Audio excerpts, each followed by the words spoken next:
Ibunda Nia penjual gorengan kini berubah usai banjir bantuan. Tenteng tas branded, rumah direnovasi. Eli Marlina Ibunda Nia Kurniasari penjual gorengan kini berubah usai banjir bantuan. Banjir bantuan usai anaknya Nia Kurniasari meninggal, Eli Marlina kini berubah bak beda orang. Eli Marlina kini tenteng tas branded hingga renovasi rumahnya semakin besar.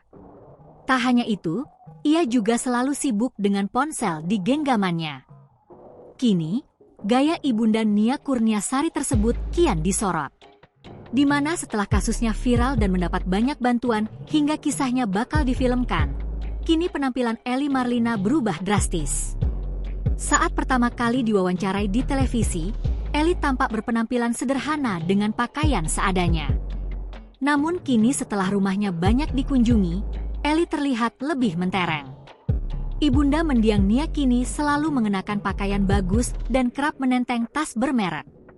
Tak cuma itu, Eli juga tampak tak pernah lepas dari ponsel di genggamannya dan selalu terlihat sibuk.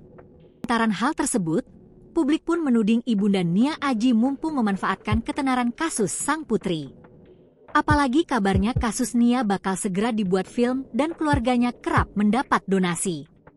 Di sisi lain, ramainya kunjungan warga ke makam Nia rupanya juga berpengaruh ke keluarga almarhumah. Usut punya usut, rumah mendiang Nia juga ramai didatangi peziarah. Bahkan warga yang datang itu juga memberikan bantuan kepada Ibunda Nia. Eli tiap kali datang berkunjung. Maka tak heran jika kini rumah Nia sedang dalam tahap renovasi. Sebelumnya, rumah Nia hanya beralaskan tanah dan berdinding kayu lapuk. Kini rumah Nia sedang dibangun dengan tembok kokoh dengan ukuran yang semakin luas. Di sisi lain tak cuma ibunda, sosok ayah kandung almarhumah Nia juga turut jadi perbincangan lantaran bernasib miris.